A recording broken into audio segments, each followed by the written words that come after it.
എടി എന്തോ ചേട്ടാ എന്റെ ഡ്രസ്സൊക്കെ നീ കഴുകി ഇട്ടോ, എനിക്ക് നാളെ ഇട്ടോണ്ട് പോകാനുള്ളതാ. പെട്ടെന്നാട്ടെ. അത്രേ ഉള്ളോ? അതിനാണോ ഈ കിടന്ന് കാറിയേ? ഇങ്ങ് എടുക്ക്, ഒന്ന് എടുത്തോണ്ട് പോ. അമ്മയുടെ തുണി കൂടെ എടുക്ക്, ഒന്നിച്ചെങ്കിൽ കഴിക്കാൻ മതിയല്ലോ. അയ്യോ വേണ്ട മോളെ, ഞാൻ കഴുകിക്കോളാം. ഇങ്ങ് എടുക്കമ്മേ, കുഴപ്പമില്ല, ഞാൻ കഴുകിക്കോളാം. ഇല്ല മോളെ, ഞാൻ കഴുകിക്കോളാം. എന്തിനാ വെറുതെ മോള് കഷ്ടപ്പെടുന്നേ? അങ്ങ് ഒടുക്കി ചേച്ചി, അവൾ ഇത്ര ചോദിക്കുന്നല്ലേ, അവള് കഴുകി ഇട്ടോളൂ.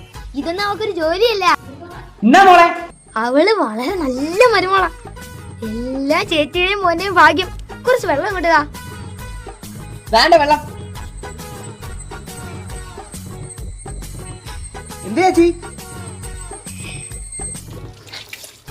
ഇനി വല്ല തുണിയും ഉണ്ടോ? നല്ലവളാ, ഭർത്താവിനെ കൊണ്ടേ വ്യായാമം ചെയ്യിക്കുന്നതാ. അയ്യോ, നല്ലപോലെ അടിച്ച് കഴുകു ചേട്ടാ.